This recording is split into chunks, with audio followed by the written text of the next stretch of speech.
Hey guys, hope you're doing well. Today I want to go over my MLB power rankings for 2020, right before the season starts. Okay, teams have made some minor moves and so on and so forth, and teams have obviously made some significant moves this offseason. So with that, I want to go over my rankings. I'll go from 30 all the way to 1. Okay, I have it laid out right here in my book. And without any further ado, let's get to it. Oh, by the way, if you're a baseball fan and you just like good content, you like videos, you haven't subscribed yet, please hit that subscribe button and please hit that notification next to it so you don't miss the videos that I'm going to be putting out moving forward, because I'm going to be putting out a whole bunch. So if you're enjoying it, and take a look at the ones I put out already, some of which are in the description down below. And I appreciate your support. I just want to turn this into one of the best channels out there. And even though, I'm a novice, just a fan, I don't have all the high-tech special effects. Once this channel is monetized, any money I make, I will use to get editing equipment and make it more poppy. Some of my videos, make them pop. I'll have some images pop up here, pop up there, pop up here. So your support by subscribing is greatly appreciated. It helps me get closer, helps me get there quicker. And I need to get to 1,000 subscribers. I need to get to 4,000 watch hours. So I'm about 2/3 of the way there, and your help will be greatly appreciated. So, with that, let's get to the list. Right. Number 30, Baltimore Orioles. They stunk last year, and even though they got a couple of high draft picks, Adley Rutschman, I forgot who they brought in this year in the draft, but they also lost Jonathan Villar, and who knows if Chris Davis is going to come back healthy. Adam Jones is gone, but Oli was already gone. I just don't see them. I don't see them getting out of the bottom yet. Number 29, Detroit Tigers. Another team with high draft picks last couple of years. Some aging team. They do have some talent on there with Matthew Boyd and a couple other players. And they brought in a few solid role players and backups positions and stuff like that. And they still have Miguel Cabrera, excuse me. And he seems to be healthy. So I still have him down. I have him down below, but I have him above the Baltimore Orioles. 28, Seattle. Another team that has some talent, but just an underperforming team. They've lost quite a few players, and they're just not there yet. It might be time. Aside from like Mitch Haniger and a couple other players, they might need to undergo a significant rebuild. That's just my opinion. 27, Kansas City. Aside from Whit Merrifield and Jorge Soler, they don't really have much. Actually, Soler's no longer. Actually, Soler's there. They don't have much else. Maybe a position player here, pitcher there, but it's another team that might be wise for them to trade, one or two of these position players and get some good prospects and good position players to restock this team and get them on the right path again. 26, Pittsburgh Pirates. Another team lost a lot of guys recently. They still have stud Josh Bell. They still have a couple of really good players as well, young players. So they are a young up-and-coming team, but they still have several several years to go before they can really become contenders. So even though they were a playoff team a year or two ago and 3 years ago, they lost a couple significant players as well. Might be time to make some aggressive investments, or hopefully some of the draft picks pay off as well.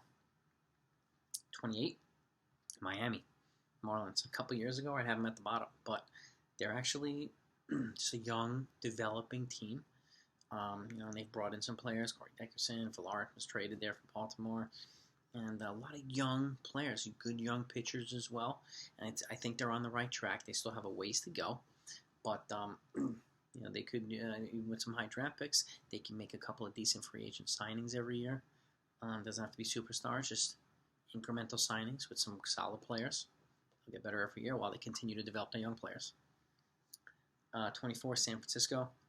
Giants losing Madison Bumgarner is going to hurt. And even though they have some talent there, it's time to start the full rebuild, in my opinion. San Francisco, they're a large market. It might be time for them to make the investment and just do it. Trade any asset they have for some depth, and get back to their former glory days of a decade ago. We're just being very competitive every year. 23, the Colorado Rockies. Even though they've got Nolan Arenado, they've got Blackman, they've got Trevor Story, and a couple of John Gray. I think this is the year that they might trade, Arenado. They might trade Gray. and just embark on a full rebuild. It's unfortunate. I mean, they still have a lot of depth that they need, but Arenado's unhappy there. He could be traded to a team for a lot, obviously. And I don't think they made the requisite moves this offseason to keep him happy and keep him wanting to be there. So, and they still have a ways to go. 22, Texas Rangers. They made a bunch of incremental signings this offseason. Pitching, they boosted their pitching rotation. They have an outside shot, maybe, of making the postseason, but they still have, Houston ahead of them. They've got Oakland ahead of them, so it's going to be a tough division. And they still have a ways to go. I mean, they have some young guys that still need to develop, and there's a lot of holes that they still need to fill. So they've got a ways to go. They're 22. 21, San Diego Padres. Now, this team can be 21, or they could be 10. With all the talent they have now, adding Manny Machado, they've got Hosmer, they've got Tatis Jr., they've got a lot of young pitchers that are on the verge of kind of coming up to the majors, top prospects. They made a couple of good trades this offseason. They brought in Drew Pomeranz, bullpen. They made a couple other moves as well. So I could see them, moving up this list. But as of now, they're number 21 until they prove, otherwise. Number 20, Boston Red Sox. World champs a couple years ago, but they've fallen off they're falling behind, and losing Chris Sale to Tommy John, and losing Mookie Betts and David Price, it shoots him down the list. So hopefully they get the package they get in return. They'll be able to develop these young guys and kind of get back to being more competitive. They got a young nucleus already with Devers and quite a few of these young other guys, Bogarts, and so they could easily make the playoffs as well. Number 19, Toronto. I actually have Toronto ahead of Boston, and that young up-and-coming team with Vladimir Guerrero Jr., and you've got Bichette Jr., a lot of these young other players. They brought in Ryu from the Dodgers, so they've enhanced their pitching rotation, and I think they're on the way up. They're definitely climbing. They just still have a little bit of way to go, but they're getting there. Milwaukee Brewers. As long as they have Christian Yelich on that team, they're always going to be competitive. And Josh Hader. I have a feeling that the Hader rumors are going to start again. The deadline is only 6 weeks away, August 31st this year, with a shortened season. But I think that they're still going to be somewhat competitive, perennial playoff team until Hader is traded, or until they make other moves that prove otherwise. Number 17, Los Angeles Angels. They've made some moves. They brought in Anthony Rendon. And you add him to Trout, to Ohtani, and to this kid Joe Adell, and to these other guys, and they've traded for Dylan Bundy. They've also added some other pitchers as well. They've made some moves. They spent. Artie Moreno was aggressive, and I think they're also headed in the right direction. They're also in the West, so they're in there with Texas and Houston and Oakland. So it's a tough division, but I can see them going up, and it would be nice for Mike Trout to actually make the playoffs. Number 16, Cleveland. And this is another team. They have Lindor, Clevenger, Bieber, guys like that. They're competitive. Other young position players as well, but they're still missing some pieces. But they can also make the playoffs in the Central.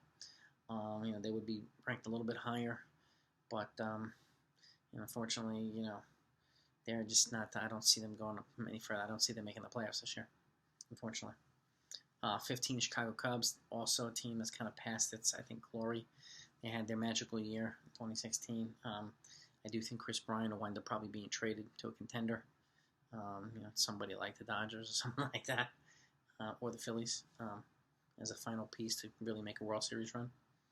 And I can see them potentially, moving on from some other players as well. Still going to be good. They're still going to be competitive, but I don't see them any higher than 15. 14, the New York Mets. They've added some guys. Cespedes is back healthy. They've added Dylan Betances, but losing Zach Wheeler to the Phillies and losing Noah Syndergaard to Tommy John surgery is going to hurt. I think it's going to hurt more than people think. And even though their lineup is legit, especially if Cespedes is healthy, McNeil, Alonso, and some of these other guys, Conforto, and whoever else they have, and they still have a solid rotation, but losing the 2 and 3, that's going to hurt. Even though they brought in Rick Porcello and a couple other guys, We'll see. I mean, I hope I'm wrong. Number 13, Arizona Diamondbacks. A young up and coming team as well. Some budding superstars, and adding Madison Bumgarner to stabilize that rotation. That was a big move for them. I think it was a big move, and it puts them, as a competitive team in the NL West.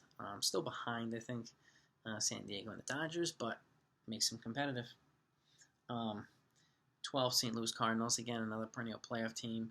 They're either, really, really good at the top, or they're right midline playoff team, some players coming back healthy. They made a couple of trades as well. The Jose Martinez trade with the Tampa Bay Rays, that was a pretty bold trade. And I still think they'll be in contention for playoffs. And they're a little bit better than the Chicago Cubs in the Central. So they're at number 12 for me. Number 11, Chicago White Sox. I mean, I don't think they would have made the top 20 last year, but they've added Yasmani Grandal, Ben Encarnacion, Dallas Keuchel. They've locked up Luis Robert to an extension, and it's a young up and coming team with Yohan Moncada and some of these young other developing players. I see them on the road up, contending for the division. I really do. Number 10, Cincinnati Reds. I call them the White Sox of the NL. And they also added a bunch of guys from Wade Miley to Nick Castellanos and some other players as well. And they already have the home run champion. They've got Joey Votto. That lineup is ridiculous. And they have Luis Castillo, perennial Cy Young Award contender as well. I see them, trying to, having a good chance of winning their division as well. Number 9, the Philadelphia Phillies. Adding Wheeler was a good one. Adding Didi Gregorius was a real good one. So they added some solid role players with some winning pedigree on there that are going to complement the offense and the pitching.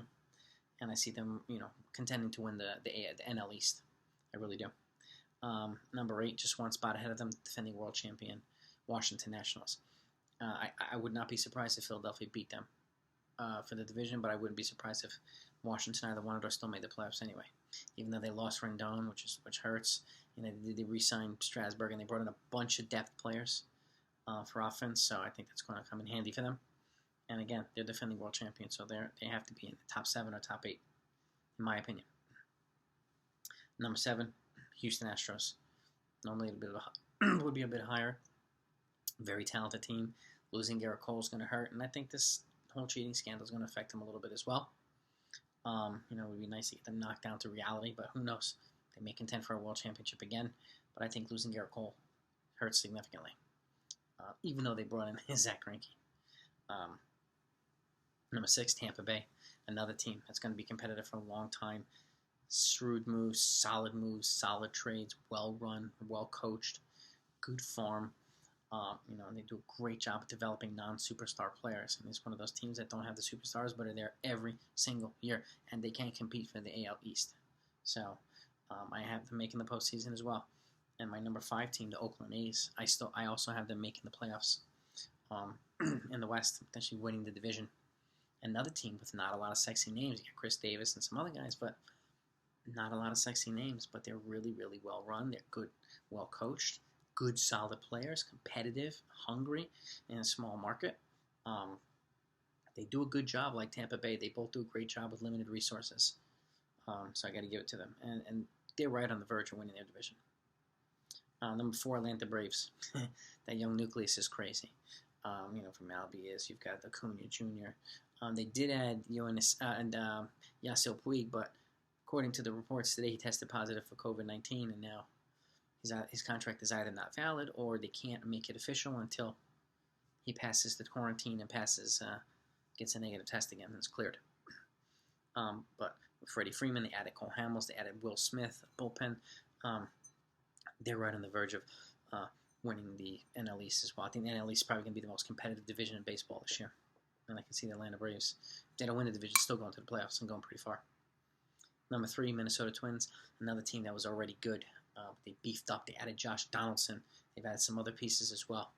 Kenta Maeda, I think, from the Dodgers, and a couple of relievers. And adding Donaldson to that lineup already that has Cruz and a bunch of these other guys to know, and that's going to really, really boost that lineup. And to being in a short season, I think offense is going to play pretty hard this year, and they're going to be put in a position to win the AL Central. So I see it right between them and Chicago White Sox, right down to the end. Number 2, my team, the New York Yankees. Normally, I would have probably had him at number 1, but with the loss of Luis Severino to Tommy John and Domingo Germán just being suspended all year, I think that hurts them. And even though they've added Garrett Cole, which I love, and they've made a couple other moves, they have a lot of depth and a lot of guys are coming back healthy. Those two right there hurt, which leaves the Los Angeles Dodgers to number 1.